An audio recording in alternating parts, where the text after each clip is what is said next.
ketegangan kelas, potensi perkelahian yang sifatnya rasialis, ethnicity, dan itu bukan ada di Pantai Indah Kapuk aja, tapi ada di banyak lokasi di mana rakyat merasa bahwa kemampuan dia bahkan untuk mengartikulasikan persoalan tidak diperoleh lagi.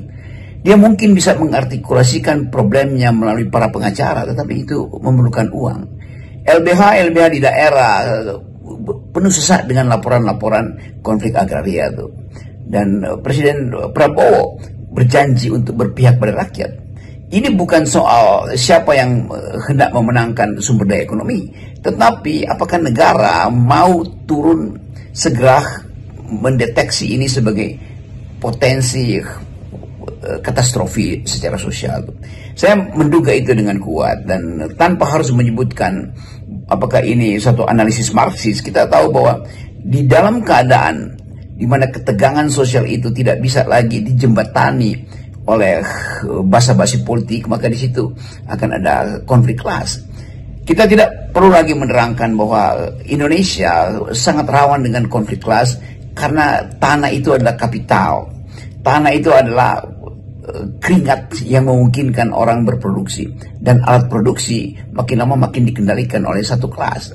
Itu awal untuk memulai satu refleksi tentang apa sebetulnya yang terjadi, sehingga manipulasi isu, upaya untuk menyamarkan keadaan itu dibalut dengan kecakapan pola komunikasi atau bahkan headline yang dikuasai oleh kelas yang di atas, sehingga informasi untuk kelas bawah itu sekedar hendak diselesaikan melalui aparat. Itu dasarnya kenapa kita mesti refleksikan secara kuat persoalan konflik agraria yang sedang menghantui Indonesia hari ini. Iya, itu tadi Bung Rocky yang saya khawatirkan tuh, kasus Said Didu ini ya. Jika tidak ditangani secara bijak ya oleh pemerintah, ini pemerintahan Pak Prabowo dan juga oleh polisi yang menangani pengaduan terhadap Said Didu, ya ini bisa menimbulkan masalah serius. Apalagi sekarang ini kan situasi masyarakat sedang frustrasi menghadapi tekanan ekonomi.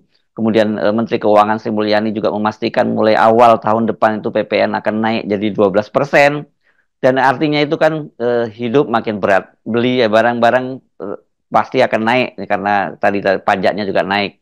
Kemudian pengusaha juga khawatir karena dengan begitu daya beli masyarakat yang rendah, itu ya mereka nanti akan selektif untuk berbelanja. Itu artinya pertumbuhan ekonomi juga akan makin melambat. Frustrasi pasti akan meningkat karena soal ekonomi itu pertama. Produksi tentu bisa dinaikkan untuk mengatasi kemacetan ekonomi, maka supply akan create its own demand. Kira-kira begitu prinsip ekonomi. Semakin disupply maka akan ada demand yang muncul. Iya, tetapi di dalam keadaan analisis sosiologis yang akan bertindak sebagai konsumen tidak mungkin lagi menyerap produksi itu, dibujuk dengan cara apapun, bahkan dikasih kredit, karena udah sampai pada tahap subsisten, bahkan untuk menghasilkan